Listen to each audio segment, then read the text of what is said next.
Hey everyone, welcome to the main event for Monday, September 1st, 2025. My name is Joe Tillman, and this is the Hair Transplant channel on YouTube. If you're watching on any other platform, it is a video link plugged in from YouTube, which is the source of this broadcast. So thank you for joining us. It's Labor Day in North America, in the US and Canada, I think. I don't work in an office, so I think it's Labor Day today. But yeah, so haven't been on for a few weeks. Had a couple doctors up on the main event recently, and trying to get back into more regular broadcasting to bring more info for you, the hair loss sufferer, or at least the hair loss curious. And today I got a special guest, a longtime friend of the show, but also a personal friend and colleague. I've known David Anderson for, I think, 2025. I've known him, I think, for 20 years. I think it was 2025 when we first met, when he was a patient and I was his consultant, and it's just gotten better ever since. So I'm going to bring David on, and there we go. Turn on his audio. There you are, David. How you doing? Welcome to the show. Thank you very much. Thanks for having me on the show. And I love the theme music. Thank you. It's kind of reminds me of some sort of 70s sort of cop show. I expect I should have come on as Huggy Bear or something. That's a good reference. You know, I named the show, or I had the thumbnail. I called it the Twin Turbos of Hair Restoration, because having you on reminds me of my college days when one of my really good friends brought me on as his guest co-host on his radio show, because we did college radio together, and we called ourselves the Twin Turbos of Radio. So I am bestowing upon you that title, one of the Twin Turbos of Hair Restoration. Wow. It's weird. That's an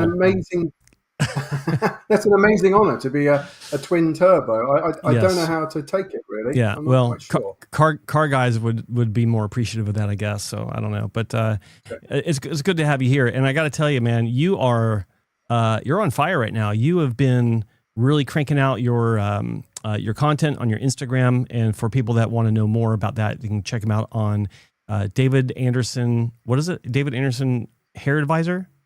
Hair Advisor, the Hair Advisor. It's nothing like the Hair Transplant Mentor. I hope you don't think I'm copying you there at all. But no. People got to know they got to know what you're doing when they see the name of your channel. I don't even have that. I just call it Joe Tillman Official, because I just want to secure my name so no one else grabbed it. But I could have done hair advisor or hair consultant or whatever, but hey, it is what it is. You did it. I think it's great. And I like the content you're putting out. Thank you very much. Yeah. So what's new? What's going on? What's new in the world of David Anderson? Well, as you said, I've been looking to build up my online presence. So unlike you, Joe, where you've remained very out there with your fantastic channel, your Ball Truth show with Spencer, I've been sort of hiding away in the trenches, as you used to call it, working hard for like 10 years within one particular clinic, just getting on, doing lots of consultations, speaking to thousands of guys, giving out advice. I've been hiding myself away. So this is my time to come out and shine and show myself to the world that I'm here to offer advice, and I'm offering consultations to patients. Yep. And I'm trying to liaise with some really good doctors to have a small kind of like group of very ethical, talented doctors that I want to work with. That's my sort of long-term goal. Yeah. And just so like people that may not be familiar who you are, let's go back 20 years or even earlier than that, with your first hair transplants, and we can relay our relationship and how that all unfolded. Yeah. So do you remember the first time we met? Can you remember it? Because I can. I think I do. Okay. I think was it Doug, or was Doug the first guy that you met, or was it me? I think it was me. Well, I found Hassan and Wong. Mm-hmm. So I'd already had 3 hair transplants by the time that I'd come to Hassan and Wong. Right. And I'd pretty much given up that there was any hope for me at all. I Right. had this natural, pluggy looking hairline, a little bit of hair in my crown, and that was it. Yeah. And I just watched my hair fall out for 10 years. Yeah. And then I don't know how, where it was, I was just sort of scouring the internet, and your website popped up Yeah. where you were documenting your 3 repairs with Dr. Wong. Mm-hmm. And I remember thinking to myself, wow, this guy's been through exactly the same journey as I have. But look how amazing he looks. And I just didn't believe it was possible with hair transplants, because I had such a terrible, disappointing experience with the Right. 3 hair transplants I had in my early 20s. Right. So we did a bit of correspondence. I ended up on a plane to Vancouver. I turned up the day before. I remember sitting in the waiting area, waiting to see Victor Hassan, and then you came in. But we'd spoken on the phone, and we'd had a lot of email chat back and forth. And that was the first time that we met. Yeah, and that was in 2006. It was 2006. Yeah, I remember my pen was almost running out of ink because you kept having me, autograph your chest. The books that all these different things you want me to autograph. It was really bizarre, but we got past that. And well, you know me, Joe. I still like to get your autograph wherever I can. He never washed it off. It's still in his chest too. Never washed my chest ever since. It's still got lipstick across there where you signed it. Yeah, but all good fun. But in reality, you and I had, like, we actually kind of bonded over the fact that our previous experiences before Hasta Wong were identical. Where we met with a doctor, not able to do a lot of research, and of course they promised us the moon, and we got anything but. We got the craters on the moon, but not the moon itself. And I had 2 surgeries, you had 3, but they were all 5 of those surgeries for us combined resulted in pluggy hairlines, misangled grafts. Did you have multiple donor scars as well? 2 strips? Yeah. So yeah, I had the 3 strip scars thing going on. Oh, that's right. Which made it even worse. Yeah. Which made it really challenging to take out another strip. Yeah. Right. So I had 2 strip scars that Dr. Wong was able to remove in one in the first repair strip. So everyone from there on was subsequent surgery was resulting in 1 donor scar. So I only ever had 1 after that first repair. If I remember correctly, Dr. Hassan said, I can take out 2 of them, but not all 3. So you went from 3 scars to 2, and you still have 2, but one of those scars was filled in with beard hair, I think, from Dr. Ball. Is that correct? Yeah. So I had 3 scars. One ran across here. One was really low. Right. Did I ever tell you about what happened to my my lowest scar? This is quite an interesting story because it's maybe rare. I don't know what happened. Yeah. Well, so back in the day, there was no post-op care. There was no instructions about what to do. Just basically, just don't go out and bang your head, which is that was it. So I think it was a week afterwards, and I didn't shave my head for the procedures either. They just did it. They implanted amongst all my existing hair. So that was a disaster. It must have killed off so much of my native hair. Yeah, you and me both. I was in a nightclub, and I think I'd only had the dissolvable sutures have only just sort of like disappeared, because that's all they did. It was dissolvable sutures, and I got this sort of pulsating lump at the back of my head. And it was where an artery met a vein. And I had this sort of almost like golf ball size lump right down here. I can still feel it today. It's sort of permanent nerve damage that I have there. And it's like a big indentation. Woo. And I was out, I'd had a few drinks. I was in a nightclub. And I remember sort of chatting to someone thinking, what's going on the back of my head? So I left the nightclub. Yeah. Wow. This is not great. I don't recall hearing that one. That's a new one. Yeah. But I can imagine being 3 sheets to the wind and wondering what's this golf ball in the back of my head. So yeah. So anyway, I went down to A&E the next day. I think it was the next, and the guy there, the doctor there, was like, "You had a hair transplant?" He's like, because this was like 1997, maybe. I think it was my second hair transplant. Right. And he's like, "Hair transplant?" He's like, "I'm not touching that at all." So he didn't want to go anywhere near me. Yeah. Yeah. Well, I don't recall you telling me that one. That's a good one. As far as like the severity, it's a good story to tell about the past. But yeah, I mean, it's God, that's actually wild. It's still hitting me. But yeah, we eventually met. Can I ask you a question? Yeah.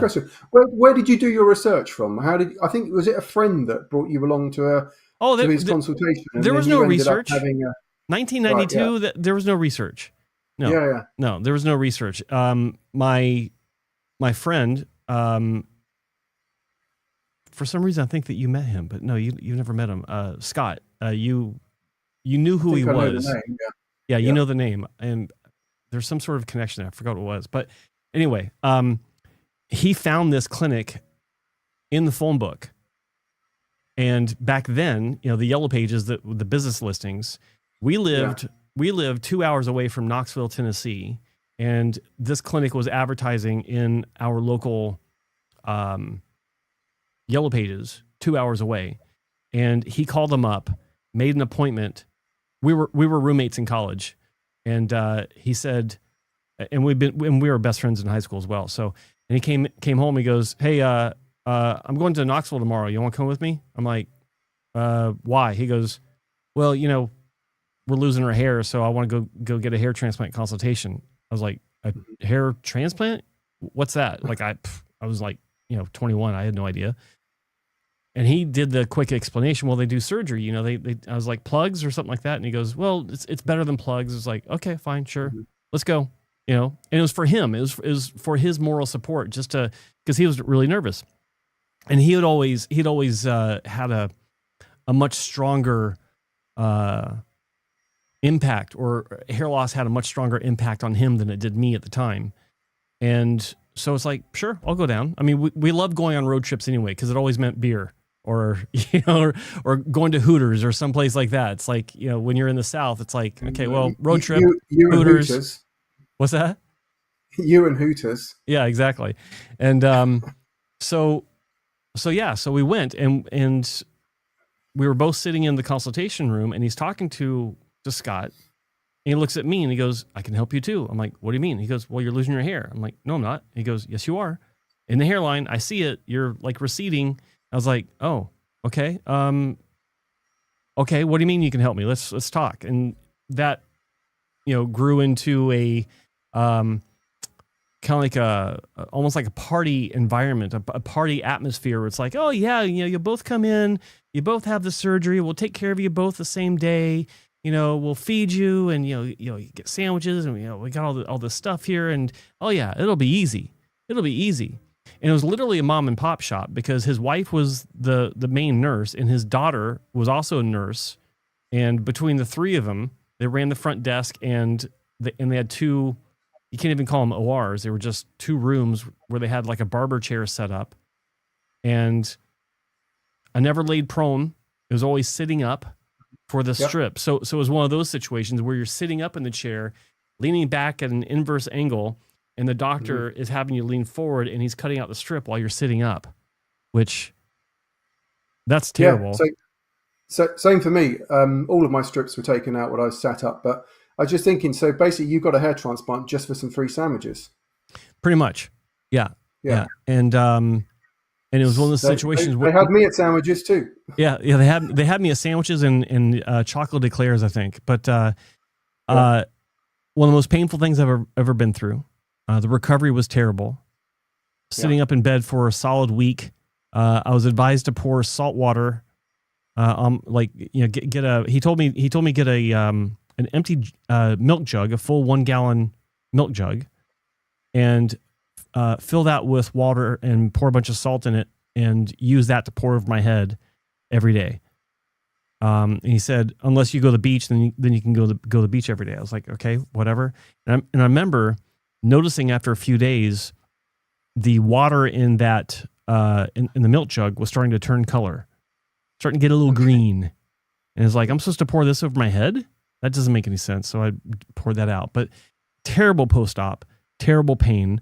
And I went back again for 9 months later to get more, because the first one wasn't growing. It's like, oh, come on, we'll fix it up. Not a problem. We'll do it. And that's when I asked my first intelligent question. What do I do, or what happens if I lose more hair. And he looked me straight in the eyes and he said, without even skipping a beat, "Oh, you're not going to lose any more hair. If you do, it won't be till you're my age. So we'll see you when you're 50. Ha ha ha." So, Wow. And the rest is history. Lost all my hair. Yeah. God knows from how much from shock loss, permanent shock loss, because my head wasn't shaved either. The only thing that he did right was he did not lower my hairline. He placed these grafts behind my existing hairline at the time and said that I will recede into this new hairline. So I'll recede a little bit as I get older, but then it will stop, and it will. And his logic was, from that point on, it will look like you're not losing your hair ever again, because all this will be set. It's like, okay, that sounds. What's not to like about that, right? Fast forward, lots of shock loss, continued DHT sensitivity. By the time I was 25, I was a Norwood 4. Hairline was behind the grafts now, so the grafts were up front, saying, "How do you do?" And I'm going to cut that off because I got a phone call. Hopefully this will come through, and we can talk to whoever this is. Hold on. Okay. Hey, you're on the main event. Hello? What's your name and where are you calling from? Hey, Joe, it's Harris from the UK. Hello, Harry. David, do you hear Harry? I hear Harry. Yeah. Right on. Harris. And, Harris. And everyone in the chat, do you hear Harris calling in from the UK? It'll take a little bit of time for that to get through. We're on a time delay. Harris, how you doing, buddy? What's going on? How you feeling? I'm good. I'm still healing, man. I'm just in bed relaxing. That's all I can do right now. Right on. Okay. You got tired of my stories, so you thought you'd call to interrupt me. I appreciate that. Thank goodness for Harris. Yeah, exactly. Yes, David. How are you, pal? Yeah, I'm good, Harris. Yeah, me and Harris, we've got to know each other a little bit over the last 2 weeks or weeks since he's had his surgery. I wasn't aware of Harris before, but I'm really rooting for him, and we've been keeping in contact. So thanks for phoning in. Yeah, so the repair journey, before I went for the repair, I did call into Joe's show and Coburn's show, and I did go see a few doctors, and I did tell Joe, and then I rang Bisa on WhatsApp, and straight away I just clicked. Her plan just sounds so much better than the other guys, and the other doctors, their approach, it just wasn't making sense with me, and her plan just made sense, and we just went and we just got it done. Yeah, and I've been seeing your progress, and one of the latest videos you posted, it looked like you were addressing the haters on TikTok, where everyone's asking, why didn't you get any hair placed in the mid scalp? Yeah, mid scalp. Now I've had so many people asking about the mid scalp. The thing is, the first transplant they did the mid scalp. I might have to make a video and address on it, but it's like I was over harvested. There's so much you can do. It was like. Yeah. It's one of them things. You have to just accept it and kind of live with it. Well, what's interesting about your case is, Dr. Bisher, she obviously took a lot of care with her approach to your case, because she could easily have pushed the boundary and put you in jeopardy as far as your donor area even further. I like the approach she took, where she was basically refining your existing hairline by removing those doubles. And if I remember correctly, you said that the number of doubles she removed, or not even doubles, but multi-hair grafts was 100 or more than 100 out of the hairline alone. That's outrageous that you had that many to begin with. But I'm really happy that she was able to remove those. And I think that, the number one thing to look at is when this hairline comes in, it'll be a lot more natural than what you had. And it'll set the stage to where you have options in the future as far as, the number one thing is looking natural, whether it's thin and natural versus thick and pluggy. You want thin and natural, and you have options moving forward. Sorry? I was pluggy for the past 2-3 years, and I was fibering it, but it just like my friends would point out, why is one temporal peak thicker than the other, or your crown still, like, they'd find these little bits out, and then I'd get very insecure about it, and then Mm-hmm. I'd hide the hairline and leave it down, and then I just thought, I have to just get it fixed and then go with a conservative approach and stick to the meds, and that's the plan. Well, you're talking to two guys that understand the hairline issue very well. David had the same issue. I had the same issues. So, we understand what you went through. And I'm sorry that you had to go through a second transplant before you're even 25. Yeah, I read up on David's story, and it's quite sad that, he had to go through them kind of struggles. And, salute to both of you guys, because we're all in this journey together. And, let's hope my story gets out there and the local news get in contact with me.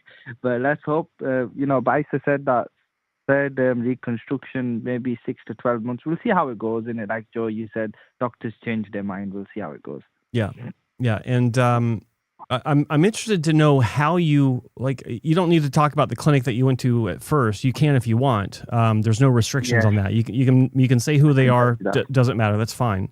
But I'm curious how you got to that clinic to begin with, and how that process began, and what led you to make that decision. Okay, I came across a guy who claimed to be a hair loss mentor. Yeah, he's on. David Anderson actually follows him. He's called Carlo Bracanti. Yeah, the hair transplant specialist. So I came across this page. He was actually on The Apprentice as well. So he's referred me to Meda. That's the clinic. So he said they're really good. He works with them. First, I went to Dr. Ashad in Leeds. He turned me away. He said, "Oh, your donor was not good, and stick to the meds." And he was ethical about it. I accept it. And I actually contacted Baisa 3 years ago about this as well, and she said no. And then they bought up, and then I went through with this guy. He sent me there. They did 4,050 grafts, 12 hours in the surgery, load text, study speaking, I don't know, random language. I was scared, because I was 22, and I'm thinking, what the hell's going on? I'm really nobody's in the room with me, and I'm just bloods. I can feel like I'm losing blood from the back. And then I found out I got over harvested. Specs told me, Spencer Stevens actually told me a few months later. I showed him it. Then they said, then I tried getting a refund. Then they gave a compensation for the micro SMP. They said you can compensate for that. But the thing is, I sent 5 people back then of my own friends to go to this clinic, and they didn't have good results. But back then I was one of them. Do you know them kids on now? They're doing they promoting clinics, commission link. Oh yeah. So at the start, I was kind of doing that, because I was going and I thought it's a good result straight. It looks really good, thick at first. And then I started looking into it, I'm thinking, this is not right. And then I dug deep, did my knowledge, and now I'm here as a repair patient. But Harris, sorry, can I just say, so because you told me about that clinic, and I looked at them online, and I think this is where it's so difficult for patients now, because who do you believe? Where do you start? I looked at that clinic, and really professional website, lots of great testimonies. They've got a 4.9% on Google, I think it was. So you're thinking, well, these are genuine reviews. So how do you spot who's the good clinics and the bad clinics? And obviously you went out there at the age of, how old were you then when you had your first surgery? 21? 22. 22, okay. 22. And were you on medication at the time? Were you on finasteride? Were you doing anything at all? I actually got told to try it. I just ignored the side effects. I just was ignorant, how these kids are today. I just ignored it. That's what position I was. My family even told me, don't go to this clinic and wait it out. Yeah. But I was just stubborn and went with it. Yeah, and when you were turned down by other clinics, they said your donor was bad. Did they give you a little bit more information about what they meant by that? Did they think you didn't have good enough quality hair to move, or not enough hair, or what was the miniaturization? That's what they said, and deficiency. Right. Mm-hmm. Okay. Because Dr. Reddy said that last year. Did he? Right. Okay. So you saw him in person, and he told you the same thing. Yeah, but Joe didn't really like his approach. I don't think I didn't really like his approach after I thought about it a while back. Which Yeah. which case was this? Which approach So didn't I I like? went to see Raghu Reddy, and he said his vitamin D deficiency, and he said he will camouflage the hairline and not touch the temporal peaks, not touch the crown, and do around 3,000 grafts. And I'm thinking, how the hell are you going to do 3,000 grafts? Yeah. And, it was a ridiculous price as well. And then I just weighed it out. Then Dr. Ted said around 3,000 grafts from the beard, 2,000 from the beard area. I don't know. These guys said this, but they didn't check the donor properly to kind of see. But the way Bicep checked, it made sense that, that they did test my donor up. Yeah. And Harris, were you aware of the state of your donor area after surgery? Were you fully aware that how over harvested you'd been? Yeah, I didn't take too much because I was with the skin fade. Yeah, so I started doing a low drop skin fade. That's the hairstyle in my age group. But now I know I can't really rock a skin fade. But we'll see what hairstyle I can do. But Right. I did notice. There's some people in the chat room, Harris, asking where they can see your story. What's your Instagram? I'll type it out there. It's HX HX R HXR.is.h Harris.h. Yeah.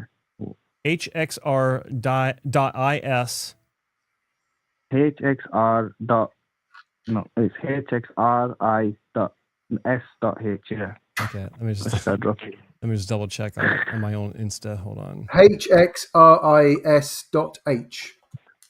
Oh, there we go. Got it. Okay, so that's what you have to have these when you're over 50.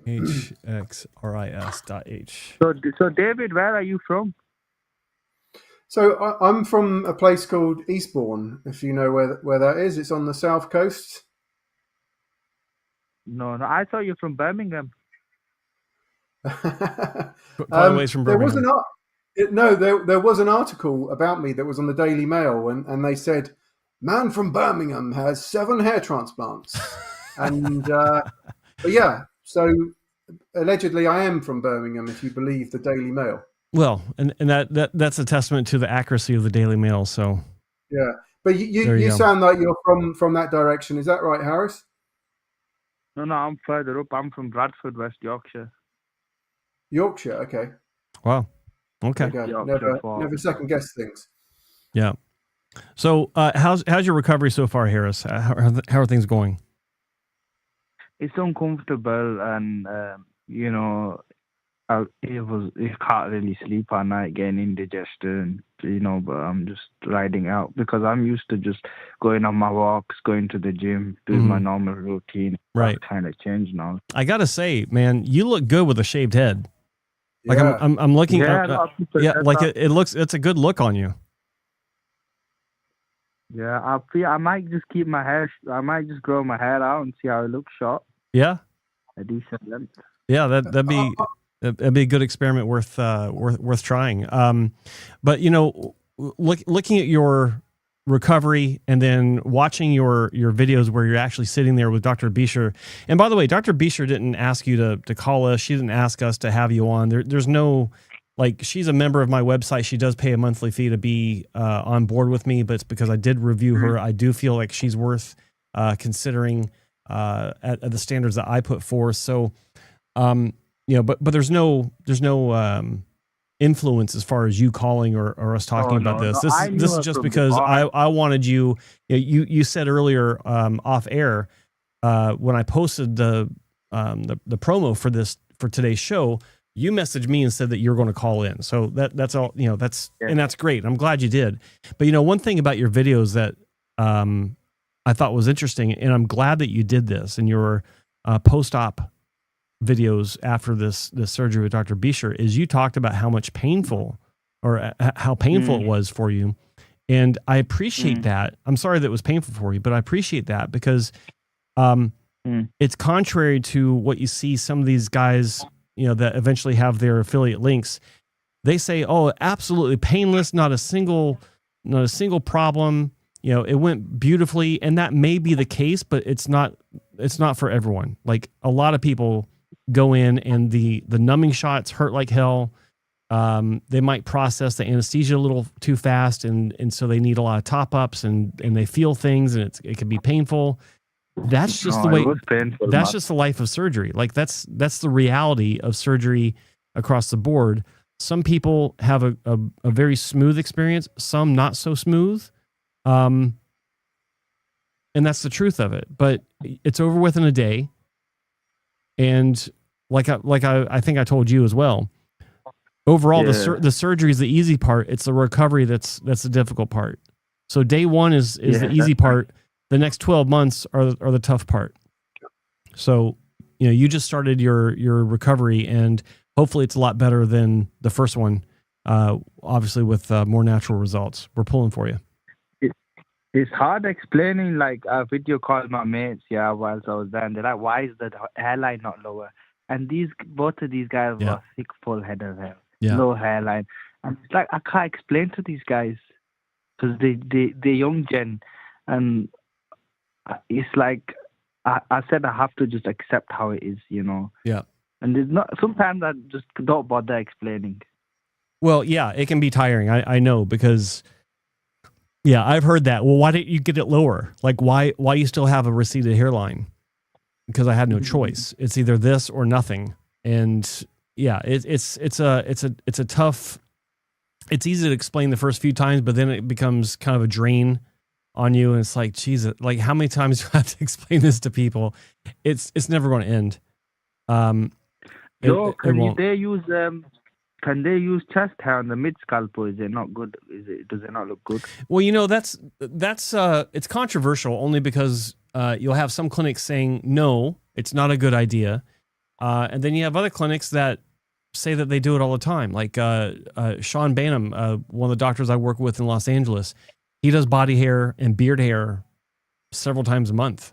He's got a lot of experience with it. But then you'll have other clinics where maybe they have zero experience with it, or they tried it a few times, didn't work out, and so they dismiss it, completely.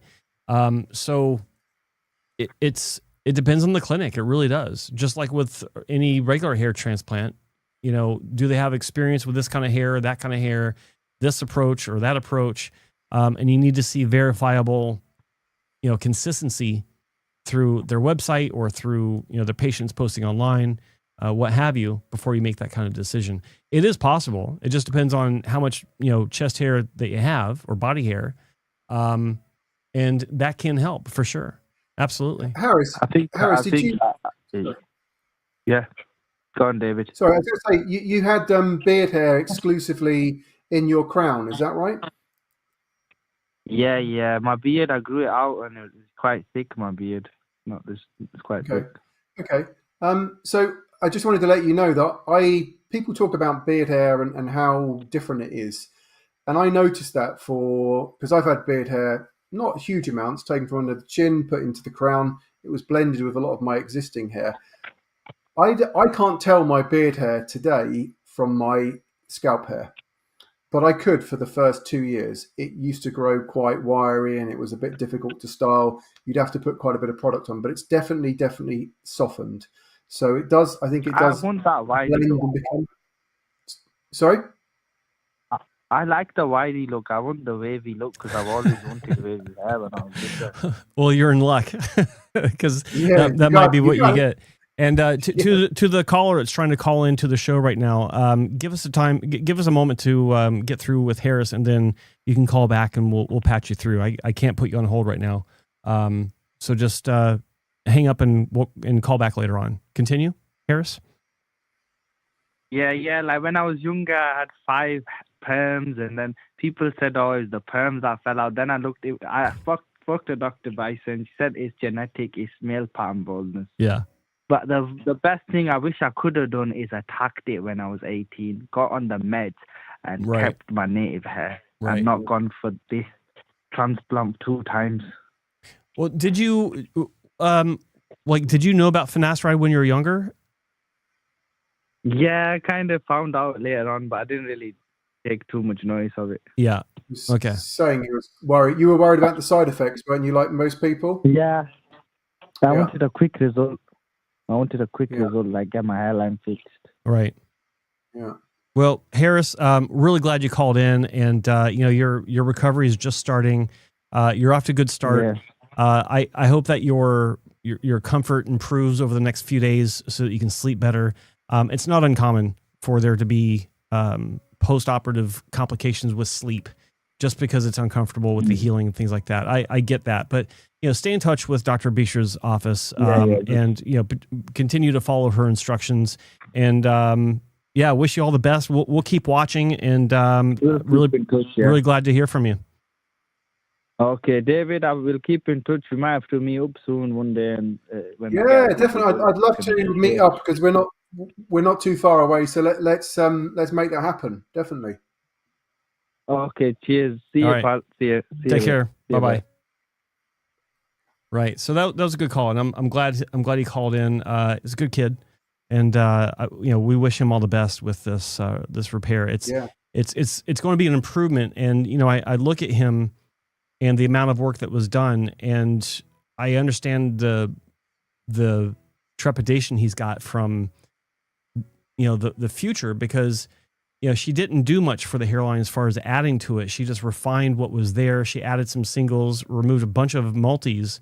So, it'll look natural, but there wasn't really much in the way of adding bulk or density. So, looking forward to how that turns out. And then I'm sure there's additional donor resources, somewhere in the traditional donor scout, maybe on the sides. I don't think she went far on the sides, so she can go from the sides. She didn't go into the sides too much, and I think there's probably a little bit around the nape of the neck. But I guess the big concern is the quality of the donor hair. That's what's been mentioned about miniaturization. Whether that's why he was turned down before. Right. And we got another call coming in, and here we go. Hey, you're on the air with Joe and David on the main event. What's your name and where are you calling from? Hello. Hello, can you hear me? Yeah, there you are. How you doing? Yeah, sorry, I was watching the video. No worries. What's your name? Throwing me off. My name's Kai. I'm from the UK. Hello, Kai. I don't want to give too much because I've actually been in touch with David. Oh, no. Last 7 years, probably. Wow. Obviously through email. And so I'm not going to give my details away. No worries. It's good enough, Kai. So what's going on? What can we help you with? So just a question for Dave. Are you still down in Pompey, as they say, in the Maitland Clinic? I think that's what it is. No. I left the Maitland Clinic last year. Okay. Yeah. So where? Well, you don't want to give where you are, but so we've been talking over email for 7 years. Is that right? Yeah. Well, obviously my name is. I'm giving my middle name, which is Kai, so people can't really find me. But I'm down in Sussex. So I'm not too far from you. So I think I first emailed you in maybe 2018, and then classic case of. So a bit about me. So I'm going to be 34 in a couple of months. At the moment, I'm on Norwood 2.5 scale. So basically, you're saying that you called the Maitland Clinic and asked for David, and they said he's no longer here. He was caught in a compromising position with some sort of situation in a bathroom, and we can't have him working here anymore. And that was it. And you didn't believe it. You wanted to find out the truth. That's what the Daily Mail said. That's what the Daily Mail said. Yeah. I mean, if the Daily Mail said that, it's got to be true. Right. I mean, in 2015, I think all around the world, I think is it only the Daily Mail, Joe, that you're familiar with? Yeah. In terms of the media. Yeah. Yeah, that's quite. I didn't realize how popular it actually is. I mean, the UK, no one really talks about the Daily Mail.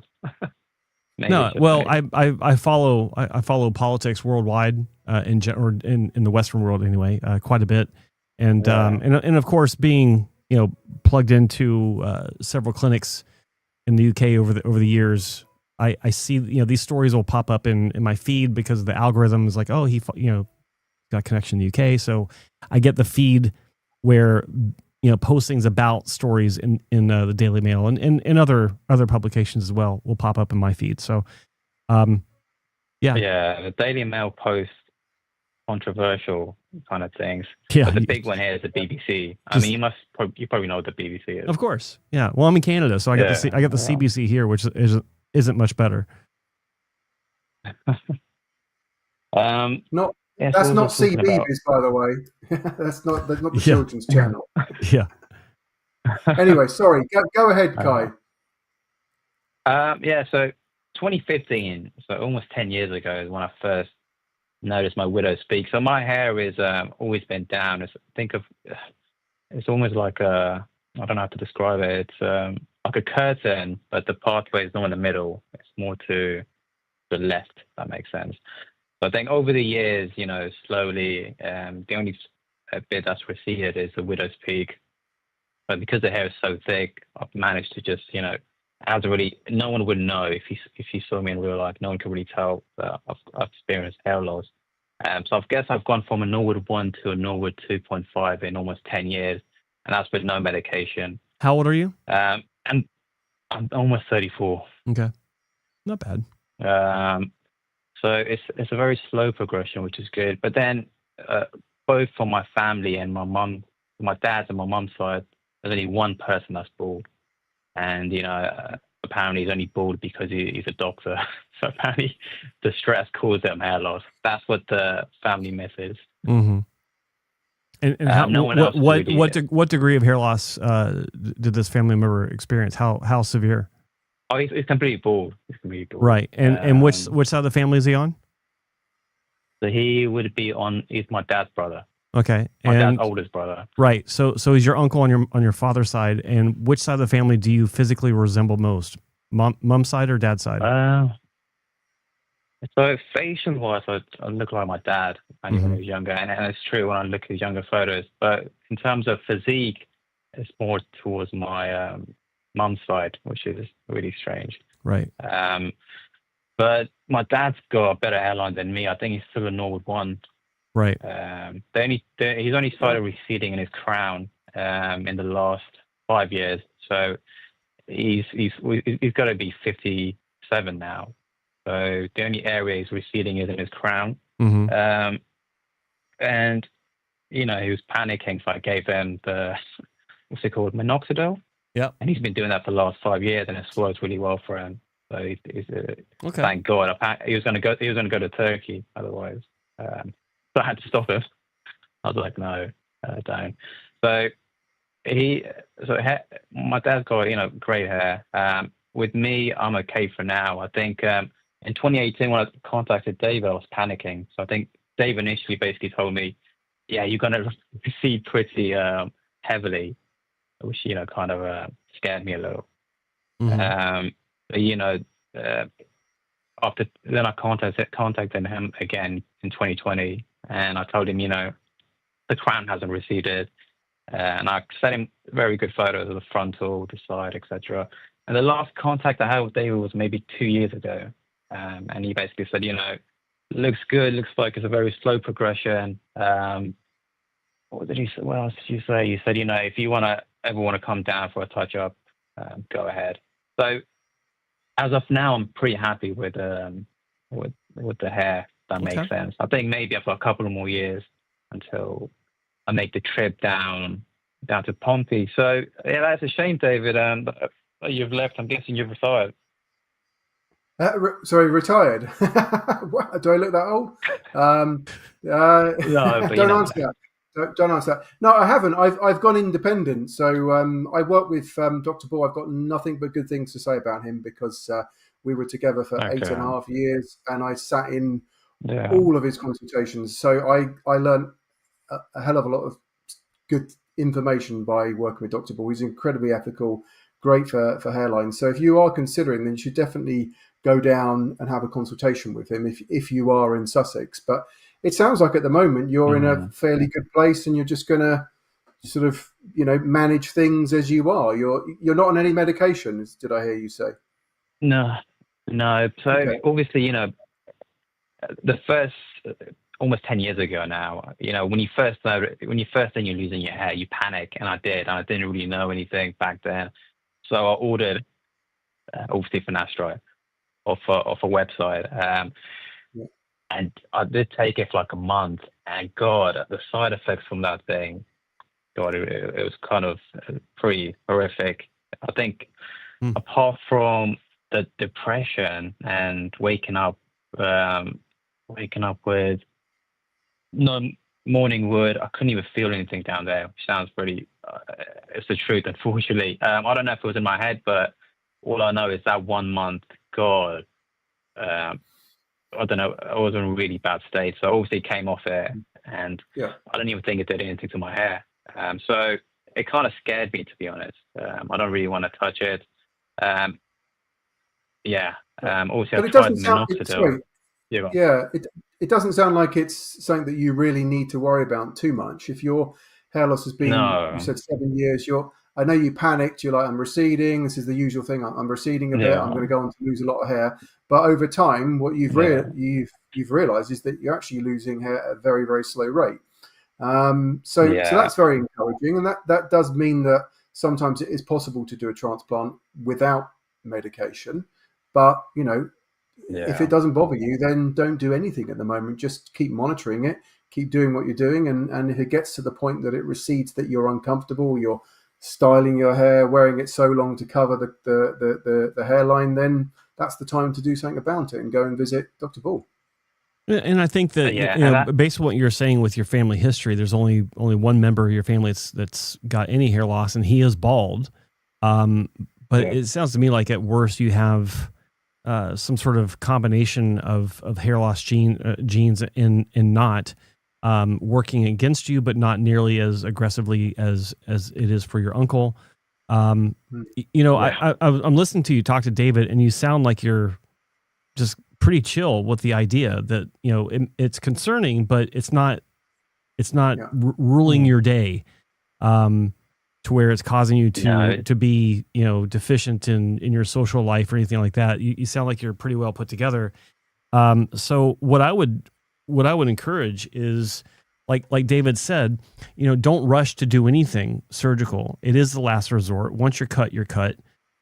If you do decide that it is something that you want to arrest and prevent from getting worse, I would highly encourage you to revisit the medical route, albeit not with oral finasteride like you tried before, or even if you do try, if you do want to try that again, I would encourage you to titrate slowly into it, because it's rare that I hear this when someone says that after the first month they had terrible side effects. And what I mean by rare is it's certainly not the case, more so than it is the case. Huge ratio in the favor of no side effects, but it does happen, obviously, and you experience that. And it doesn't mean there's anything wrong with you. It's just roll the dice. But I came up with an approach to this issue many years ago, and so far it's proven to be effective, and at the very least has greatly reduced side effects, in most cases eliminated altogether.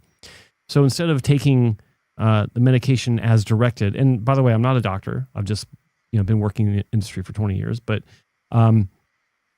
if you're looking at 1 milligram tablets, then you can take that once a week for a month and see how you feel just at that super low intake frequency.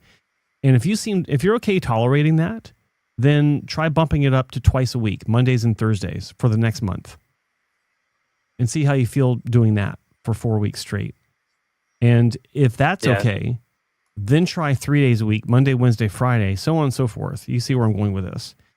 But at any point during that titration, you feel like it is affecting you, then you can simply back off to the previous month's intake frequency and try that, and maybe stick with that, because it's better to do something rather than nothing if you want to hang on to your hair.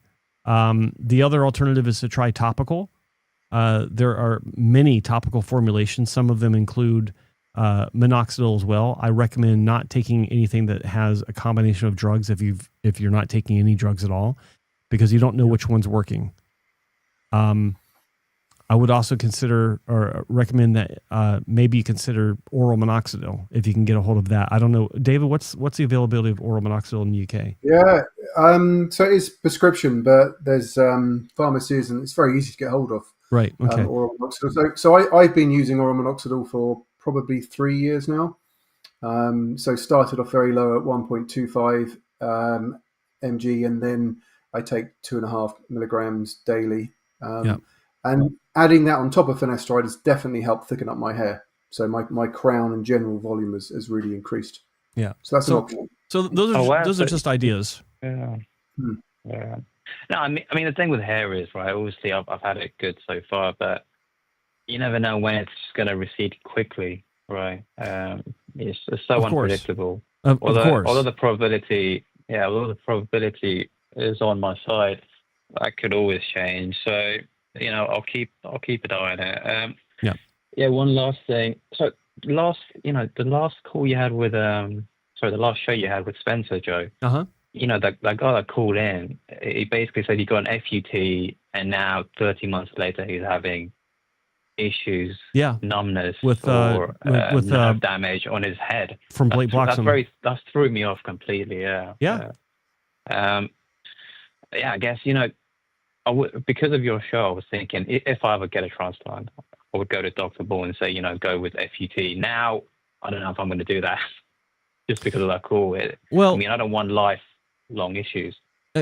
Fair enough. I totally get that, and I think that caller represents not the way he was talking about the surgery.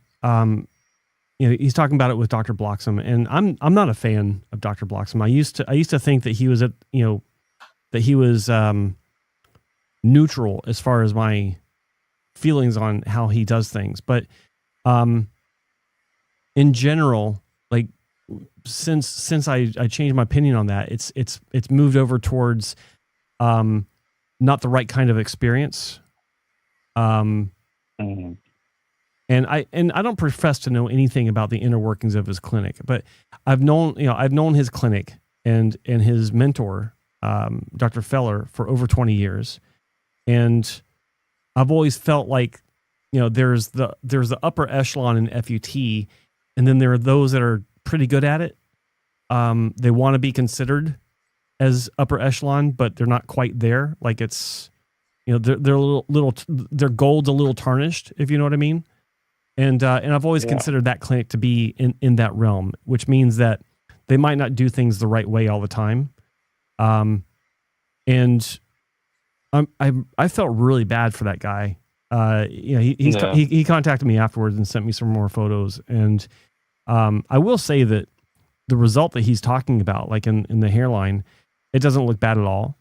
But his main complaint was thinning after the fact, that his transplants are falling out. And I don't have his before images, so I have nothing to compare it to. I can't say one way or the other what's going on.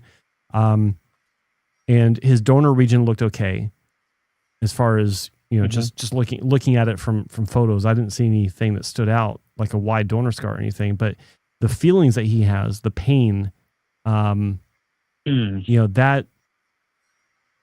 I'll just say this, it can happen to anyone. And even with FUE, you can have problems that develop even in the best of hands. Wait, like those? It's tingling, whatever. Yeah, whatever. It depends. Well, let's dive into this, and David, feel free to jump in with anything. But the point of this is that once you cut that skin and you're going deep enough with whatever tool it may be, whether it be a scalpel or with a punch, you can drill down into one of those nerve endings, and if you're not severing it, you could actually damage it to where it just never recovers properly. And you have this constant reaction where maybe it's more sensitive in that area, or maybe there's a constant chronic issue that you just can't get rid of. similar to what he's gone through. I've talked to patients that have had an FUE surgery, and they've had some sort of chronic issue after the fact that lasted for years due to sloppy extraction, sloppy FUE work. Maybe they're going too deep with their punch. Maybe they just did too much in one area, or maybe they just nicked a nerve, and it just didn't heal properly. I mentioned that in my surgery. That was a long time ago, and it was done by a surgeon who was eventually struck off because he did some botched liposuction. So he's not the kind of guy that you'd be recommending. But yeah. I got permanent nerve damage the back of my head from FUT. But I think it's incredibly rare. I don't recall, certainly while I was working with Dr. Ball, any of our patients. Yeah, you obviously do damage some of the nerves, but these nerve endings repair, and usually by 3 to 6 months, your head feels back to normal again. Yeah. But I don't ever remember anyone talking about permanent, ongoing nerve damage. But of course, online, you hear about these stories of patients 100%. with FUT and FUE. Yeah. But I think the main takeaway from this is to understand that anything can happen, and no surgery is infallible. There are side effects and potential long-term permanent problems from any surgery that you have, not just hair restoration, but lipo or rhinoplasty or anything like that, elective or non-elective. You're getting cut. The thing about the thing about online is the data is skewed to more of the negative side, because if you've got issues, you're going to go online and complain about it. If 100%. you don't, if you're happy, you're not going to go just tell the world. I mean, some might, but most people don't. So yeah, I do take that into consideration. Yeah, fair enough. That's kind of for me at ease. I mean, what I would say. Nothing else for me. So what I was going to say is that unless you've got an extensive family history of hair loss, and all you're talking about is just your hairline's receded, then I don't think FUT would be the way that I would go if I was considering a hair transplant at one point.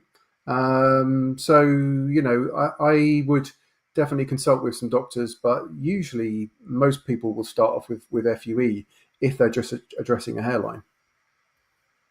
Okay, good to know. Yeah, I mean, mine would be an FUE, and at the current stage, not most hair transplant will reject me because there's too much hair at the front. That makes sense. Right. Yeah. So it's a good problem to have. So if you, what's that? Sorry.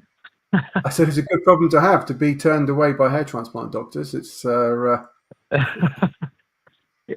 I mean that's what I think anyway. When I flick it back, I'm like, if I go to a transplant now, they're going to laugh at me, which might be the case. Who knows? But yeah, I think if that's good to know. So FUE, just to get a small correction. I mean, let's see what the future holds. Yeah. I don't know. Yeah. Just don't rush into it. Couple of years. Just don't rush into it. Yeah. Whatever you choose, just don't rush into it. Because you can't go back. Like once you do this, you can't erase it as if it never happened. And this isn't to scare you away from surgery, but it is just to make sure you understand accidents or issues can occur.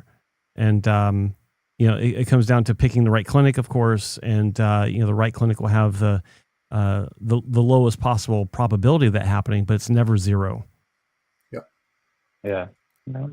All right. Okay, good to know. Yeah, David, it's unfortunate, but I thought in the future we might have connected, but perhaps not. Perhaps it wasn't meant to be. But who knows? Well, Have you got your own clinic? No. I'm going to be working with a few clinics. So message me on Instagram and let me know where you are, because I'm in Sussex. So maybe I'll be able to talk to you about clinics. But at the moment, it sounds like you're in a good place and you're not needing any help. So but when you are, reach out to me. I can perhaps put you in touch with somebody, or I can discuss your case and see what your options are.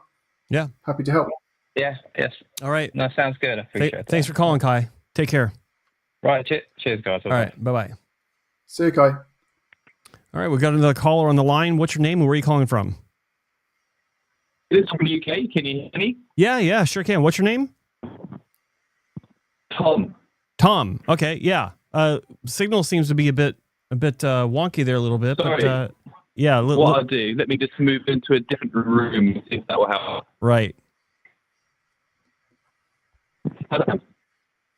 Hello. How does that sound? Okay, I think that's okay. Yeah, let's give that a shot. Okay. Yeah, Tom, nice to meet you. How are you doing today? I'm doing great. I think I'm talking to Joe and David. Yes, you are on the main event. What can we help you with? Amazing. I called the Bald Truth maybe a few months ago. I was talking about my journey with hair medication. So I'm currently on finasteride and minoxidil. Right. I think I take 1 milligram of finasteride a day and 1 milligram of minoxidil a day. Mm-hmm. And I've been doing that for a year.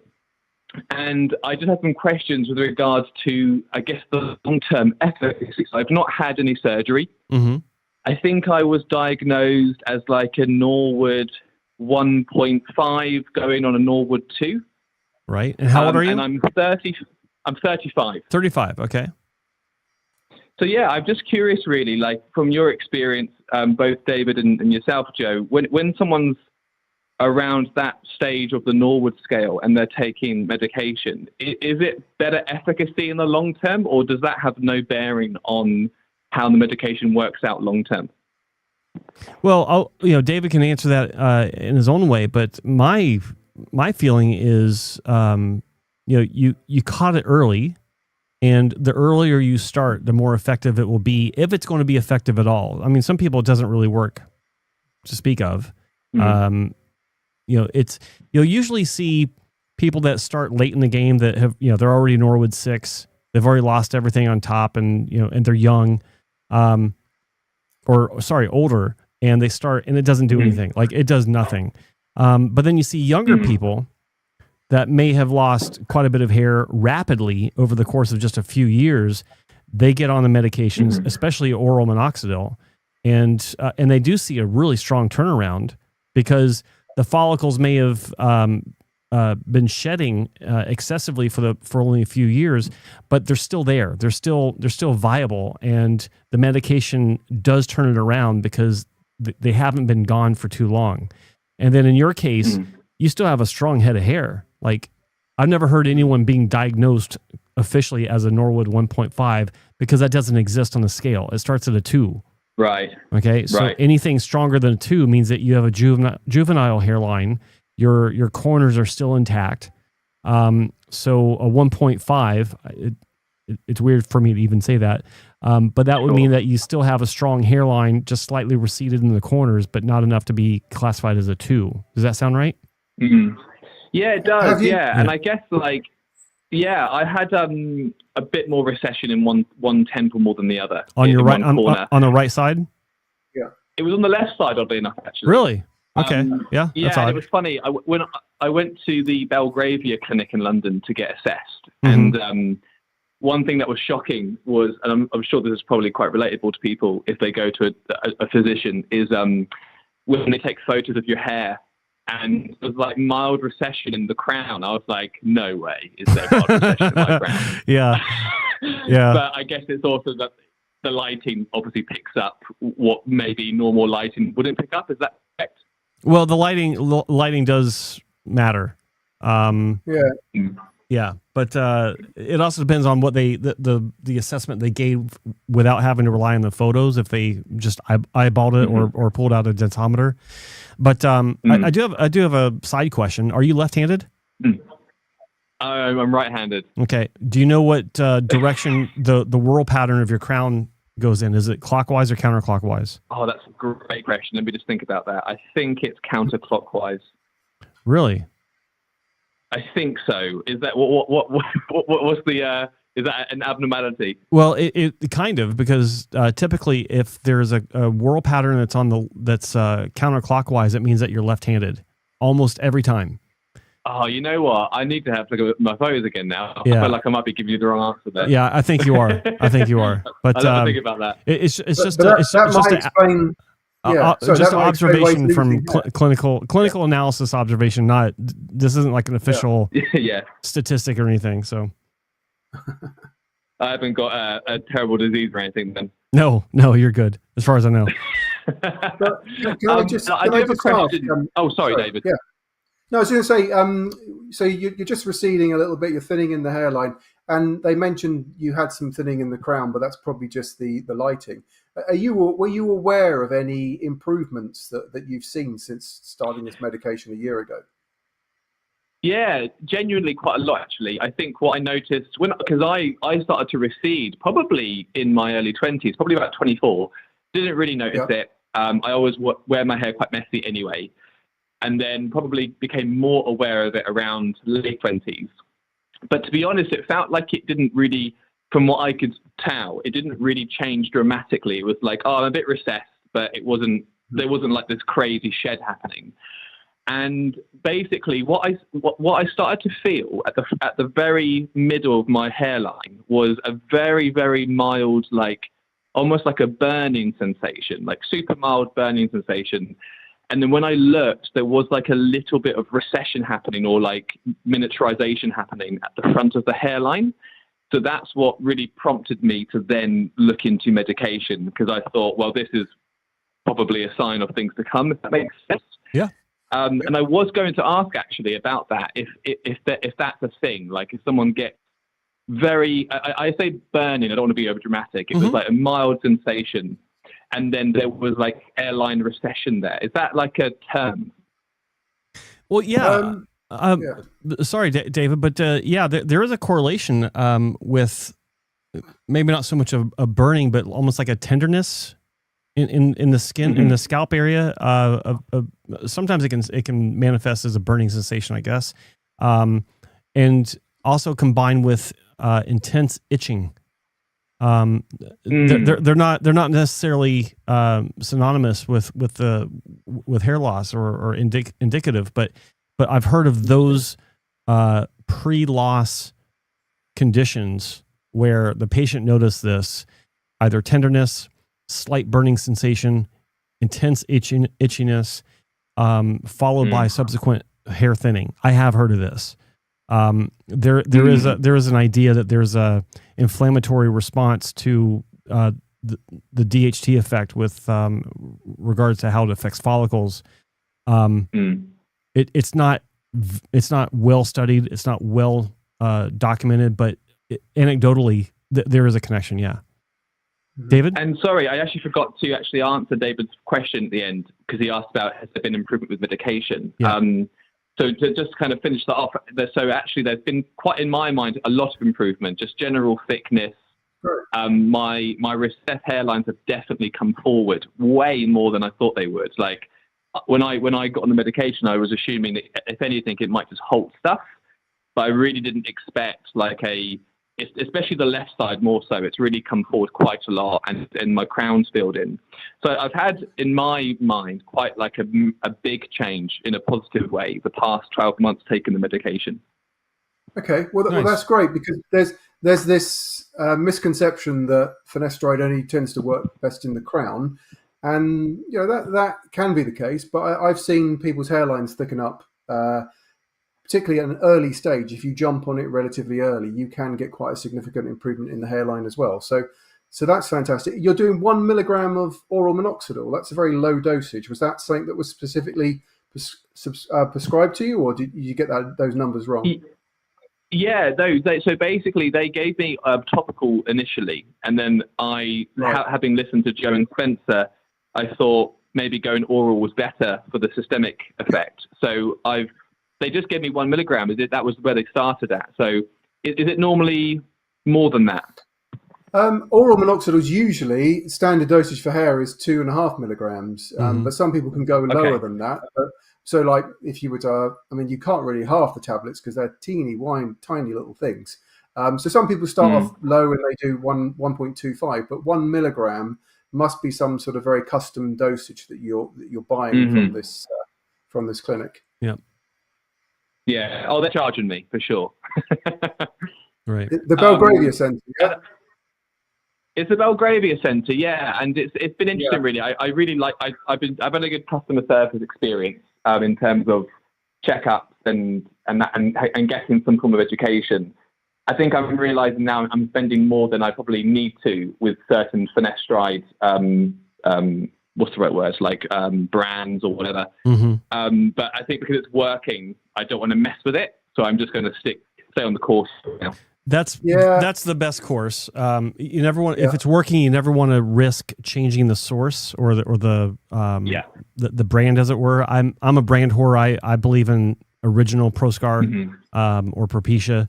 I take Proscar myself, which is what came out before Propecia. It's what Propecia comes from. But even guys are taking generics. Yeah, there you go. David, same here. I've always taken the brand for nearly 20 years now. Yeah. And, but you know, those guys that are taking generics and are having good success with that, I encourage you to look at the box, look at the manufacturer of that generic, and make sure that your pharmacy does not change it on you, because they do it all the time. And it's all based on the supplier that comes in with the lowest quote for that quarter, that coming up quarter. To supply that pharmacy. So I would talk to Belgravia Center. Are they creating their own? Is it their own branded finasteride? So now, you know what? I'm going to get the box, but I know it's they create their own branded minoxidil. Yeah. Which I think they create in clinic. Yeah. And I'm taking Milfarm. Is that how you pronounce it? The what? The finasteride. Yeah. Milfarm, Milpharm. Yeah. I was just going to say the Belgravia Centre, I think they just buy in finasteride. I mean, whatever you say about them, they charge for their services.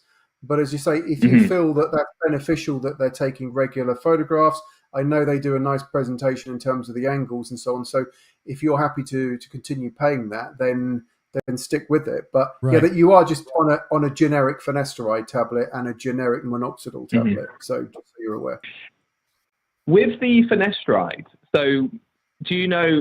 I know it's generic, but with the Milfarm, is that like a good generic? Is that considered like they're quite consistent? Well, or is it's working for you. like Hims? So yeah, it's good. Like I've never heard of it, which means nothing, because I've heard of very few of these actual generic manufacturers. They keep a low profile, but if it's working for you, then yeah, it's reputable. Like I'm actually I just decided the other day I'm going to keep a database of manufacturers that have been reported to me directly where the patient taking the medication is having a positive response to it. So I want to make sure I write that down. Milfarm, Milpharm. Yeah, Milfarm. Okay. Yes. MILL. Thank you. Milfarm. Yeah. I've heard of them. Yeah. I have heard of them, and I think with generics, as you say, just make sure that if they change that box, it's a different manufacturer, then I would go in and see them and say, look, can you get me back to what I was using? Because I have heard of people switch from one generic to another, and that's when they lose ground. It may just be coincidence. They were going for shedding, seasonal shedding, that kind of thing. But I think it's definitely worth sticking with what you know, if you can still get hold of it. Yeah, 100%.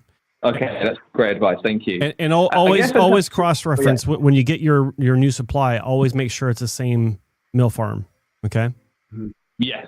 Yeah, I'll look into that. Yeah. I've got the box in front of me, so I can hopefully get the same stuff. And I guess, like, if you don't mind, I've got two more questions. And they're both kind of, I guess, around longevity, really. One thing is, I'm aware that I wasn't aware of this until I started taking the drug, but I know with minoxidil, there is some evidence or anecdotal evidence about heart issues or cardiac issues.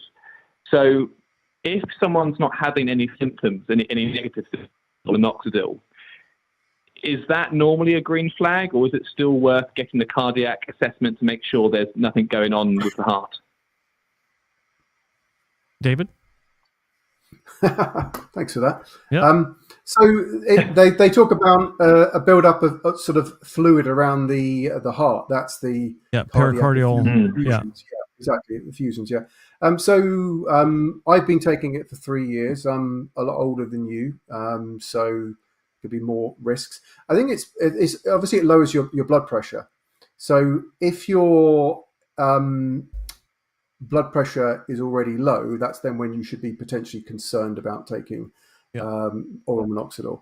Now, we're not doctors, so you should never take advice from this. But obviously, like everything in life, you just don't know the long-term side effects of these medications, which is why you've got to just keep an eye on things. So I think if you're taking it and you're not seeing any side effects, there's no reason to necessarily stop taking that.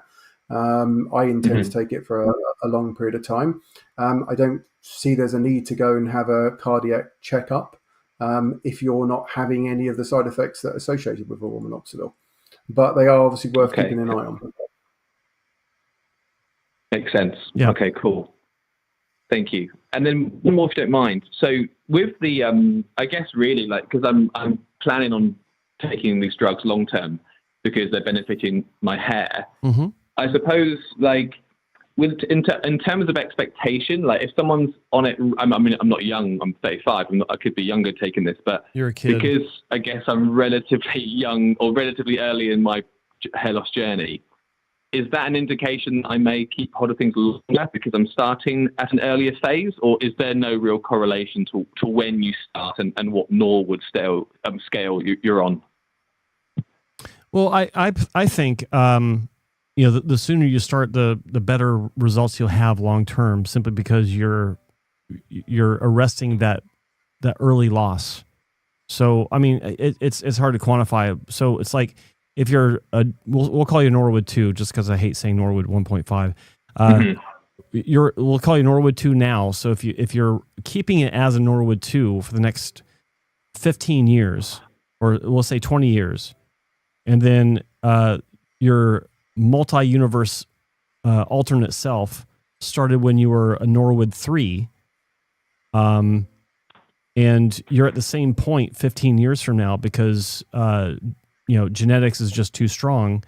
That's the way I look at that as being a benefit. While it may not extend it because you started earlier, but because you're starting earlier, you have more enjoyment of your stronger hairline, if that makes sense. Mm-hmm. Mm. Joe, I just guess a question. Sorry, I was going to say to Joe, what's your view about long-term efficiency of finasteride? You've been on it for how long now? 20 plus years? Mm-hmm. Well, what I immediately think of when you ask that question is, what's the validity of the statement, my Propecia stopped working? Is that where you're referring to? Yeah. So I don't believe it stops working. I believe that, I don't even believe that finasteride stops hair loss completely. There are cases, most cases when patients are taking finasteride, they do see an improvement in their hair, but I don't think it completely arrests the miniaturization process of DHT sensitive hairs. I think that there's still progression over time. It's just so slow that it takes a lot of time for that progression to be noticeable.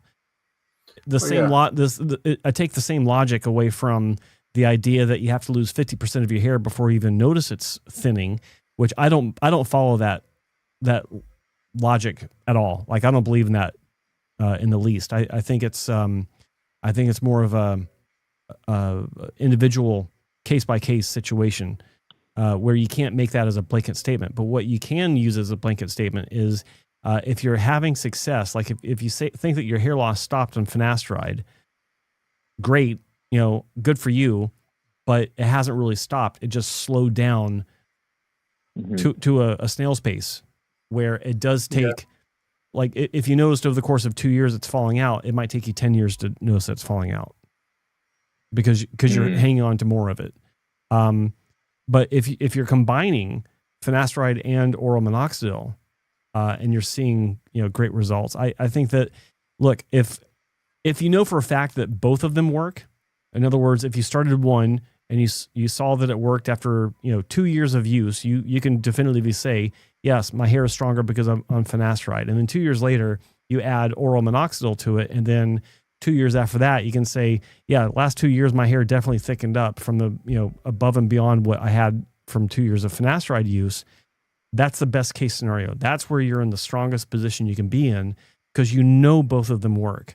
I don't like these medications that compound both or even 3 medications in one, finasteride, dutasteride, and minoxidil, because you don't know which one's working.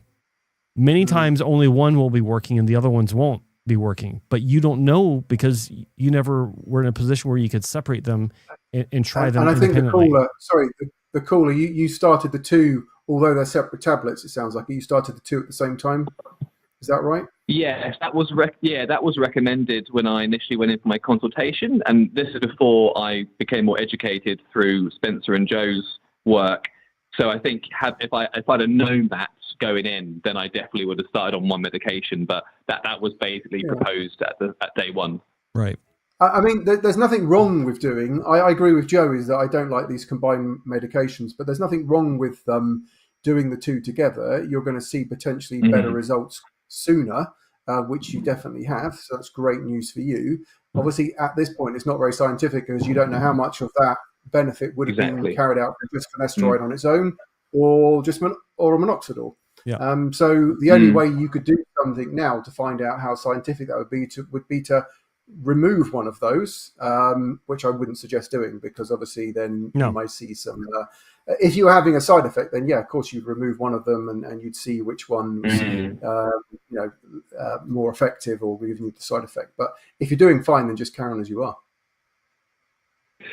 And with the finasteride, I'm not sort of a generic brand, but I know that if you go from generic to generic, you can be at risk of shed. But if I go from generic to Propecia, is that still the same risk of a shed, or does it reduce the risk because I'm going for quote unquote the pure source? Well, you risk a shed if you change anything about your routine, even if you're going from one brand to the other of the same medication, because you don't know the effectiveness of that other medication. And to be frank with you, when you're going, like, for instance, the ultimate question is if your generic is working for you, there shouldn't be any issue switching to name brand because that's the real stuff. That it should work as well. But the challenge here is how that generic is made because it's not the same ingredients across the board. Say, and for example, just for reference sake, if you have, say, 20 ingredients that make up what your generic is made of, and there's 17 or 27 or a different number of ingredients for name brand, those little changes can actually affect how they're affecting your hair, even if both work. Just the change in the makeup. Now, this is all anecdotal. Like, I don't know for sure what's going on, but I do know of cases where patients have been on generic and they've gone to name brand and they went through a shed. It doesn't make any sense, but that's what they told me. And that's the only thing I can come up with is just the fact that they are manufactured differently. They do have different fillers. They do have different supporting ingredients or less supporting ingredients depending on which direction you're going. So that's why I tell everyone, even if it's the same medication, don't switch the source or the manufacturer because it's just not the same. And I suppose one of the issues with the shed is you're losing an anagen phase, right? And you don't get those back. Correct. Or if you get them back, they come back in weaker, which is a natural DHT process to begin with. So, and this, I don't want to scare anyone with this, but it is a fact. And there's also the fact that there may be no difference whatsoever with how you react to it. Like it may be as if nothing ever changed going from one to the next. I mean, look, medication is a very tricky arena. And unfortunately, even your local chemist has generally no idea what they're talking about when it comes to the differences in name brand versus generic, because they're the first ones that tell you, oh, it's the same thing. Don't worry about it. Take it. Right. So, unfortunately, on that note, we're going to have to wrap up this episode. I do need to jump off here, but I would like to thank you for your call. It was a very good call. Great questions, and it was lovely speaking with you. Do you have any comments, David, for the caller? No, I just wanted to say it's a full house from the callers from the UK. So thank you for representing. Yeah, absolutely. Thank you. Thanks for everyone for calling in. So it was Kai, right? Yeah, it was Kai. No, it was No, Tom. No, you're Tom. Kai was the previous guy. guy. Yeah, right on. Sorry. Hey, I'm almost 56. No, Come on. I appreciate you guys are great, by the way. I'm going to say, Joe, I watch all your stuff. You're brilliant. Cheers. Very, very educational. And it's the first time I've seen you, but I'll see your stuff, so I appreciate it. Right on. I really appreciate that. And be sure to follow David on his Instagram as well. It's David Anderson Hair Advisor on Instagram. You'll get some great info from him as well. All right. So No problem. thanks so much. Great talking to you, and enjoy the rest of your evening, and we'll see you another time. Okay. You too. Thank you. All right. Cheers. Bye-bye. Thank you. Nice to meet you. All right. So David Anderson out of the UK, David Anderson Hair Advisor on Instagram. Really appreciate you being here with us. I'm excited for your future. I'm excited for things that are going to be announced by yourself as you move forward on this new path. Glad to be part of it, and glad to host you here on the main event, and do what I can to get you out there, help you with your exposure. Yeah. So I really appreciate all you've done, and thanks for having me on the show. And let's do it again. This needs to be a series, but perhaps down the pub would be a good way to down the pub. To Absolutely. do the series. Or in the pub. Who knows? Like next time I'm in the UK, we'll do a live stream from your favorite pub. That'd be fun. Sounds good. All right, everyone. Thanks for tuning in, and just if you're not subscribed, be sure to subscribe to get notifications of when I am live again for the main event. Of course, the Bald Truth with Spencer Coburn, and follow me on Instagram. It's Joe Tillman Official, where you'll also see announcements for this as well. So in the meantime, thanks everyone, and have a good one. Take care. Bye-bye. Bye.